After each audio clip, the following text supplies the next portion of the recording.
चाहे आपने मास्टर किया हुआ है, चाहे आपने डॉक्टरेट की हुई है, चाहे आप ग्रेजुएट। और सेकंड में अगर ये पूछा तो बताऊं आपको कि what practical problem you can solve. आपने नॉलेज लिया है, आप इस नॉलेज की बुनियाद पर किसी प्रॉब्लम का सोल्यूशन प्रोवाइड कर सकते हैं। अगर मैं थर्ड क्वेश्चन आपसे पूछूं, what evidence do you have that you can solve, यानी आपके पास कोई एविडेंस है, जी मेरे पास ये नॉलेज था, मैंने यहाँ अप्लाई किया और मैंने ये काम किया, ये देखा ये रिजल्ट आ गया, मैंने यहाँ पर ये काम इंप्रूवमेंट की थी, ये एडिशन की थी, कोई आपके पास प्रूफ है? Why should an employer select you instead of another candidate with the same degree? जब ये बच्ची बात कर रही थी शुरू में, तो ये क्वेश्चन था कि हम आपको क्यों हायर करें? आपके पास 10 एक कैंडिडेट जॉब की पोजीशन है, आपके पास 10 या 20 30 बंदे हैं, पीपल है, कैंडिडेट्स हैं, why should the employer select you? आपकी क्या खास खूबी है? ये मोस्टली देखिए, अगर 4 क्वेश्चन किए जाएं, आप लोग कितने लोग हैं इनके आंसर आते हैं? जी। अब जो लोग कह रहे हैं कि नहीं है, ये वन है उनके पास नहीं है, उसका वजह क्या है? उनके लिए पहले क्वेश्चन का आंसर देना सबके लिए आसान है। कोई भी शख्स बता सकता है कि उसकी डिग्री किसकी है, किस डिपार्टमेंट से उसके उसकी ताल्लुक है एजुकेशन का। वो लॉ है, वो टीचिंग के अंदर है, उसका लिटरेचर है, उसका मेडिकल है, उसका बेसिक साइंसेस का है, उसका सोशल साइंसेस का है, कंप्यूटर सब बता सकता है। लेकिन जो तीसरे वाले क्वेश्चन हैं, उनका आंसर आमतौर पर मुश्किल हो जाता है। जब उनसे पूछा जाता है तो वो क्या आंसर करते हैं? सर मैडम मुझे एक चांस दे दें, सर मैडम मुझे जॉब की बहुत जरूरत है, सर मैडम मैं बहुत मेहनती हूं, मैं बहुत अच्छा काम करूंगा, ये करूंगी, इस तरह की बातें करते हैं। जब उनसे एविडेंस मांगा जाता है, जी आप बताएं कि आप क्या कंट्रीब्यूट करेंगे, आपने कहां पर कंट्रीब्यूट किया है, आपको कोई एविडेंस है, आपकी कैपेबिलिटी देखनी है, तो कैसे पता चलेगा? तो अब चूंकि फ्रेश ग्रेजुएट्स, उनका ये एक्सपीरियंस नहीं होता। अब माशाल्लाह जो कुछ लोग हैं उनमें से हो सकता है कि दे मस्ट बी एक्सपीरियंस, लेकिन जिनका एक्सपीरियंस नहीं होता वो फिर ऐसे एक्सक्यूज देते हैं। लेकिन याद रखिएगा, nobody bother, nobody bothers who you are. जो भी एम्प्लॉयर आपको हायर कर रहा है, उसे अपने इदारे के अपने प्रॉब्लम्स के सोल्यूशन के लिए आपको चाहिए, उसे अपने जो इदारे के अंदर जो वर्क है उसके इंप्रूवमेंट के लिए चाहिए, उसको जिस पौधे के लिए जिस उस पोस्ट के लिए आपको हायर किया जा रहा है उसकी रिक्वायरमेंट उसको पूरी करनी है। उसे इससे गर्द नहीं है कि हु यू आर, आप कैसे हैं।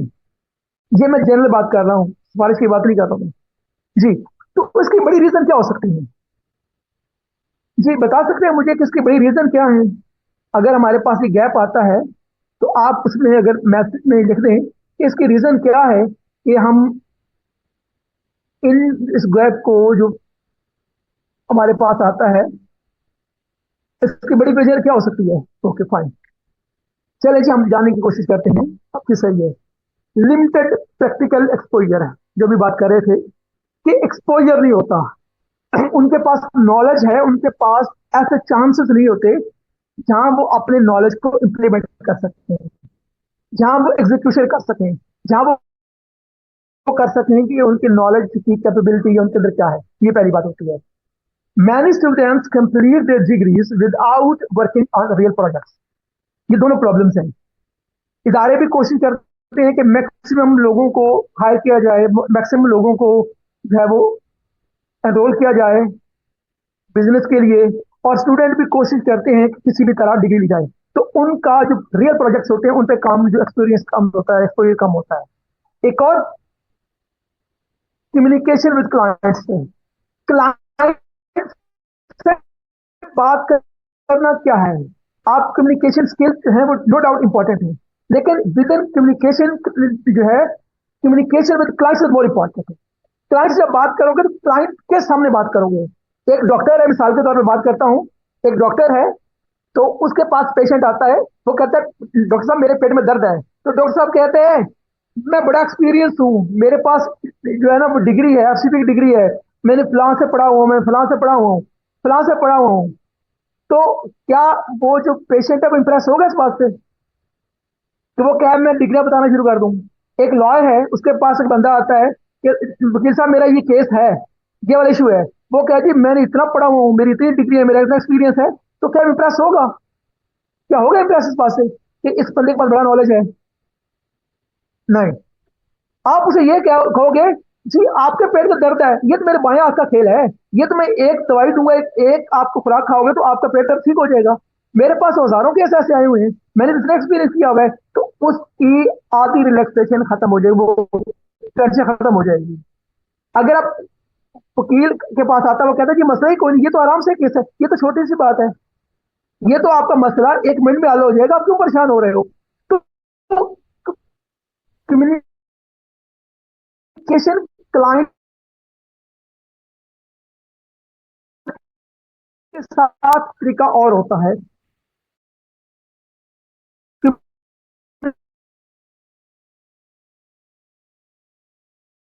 कम्युनिकेशन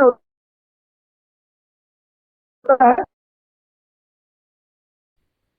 कि आप क्लाइंट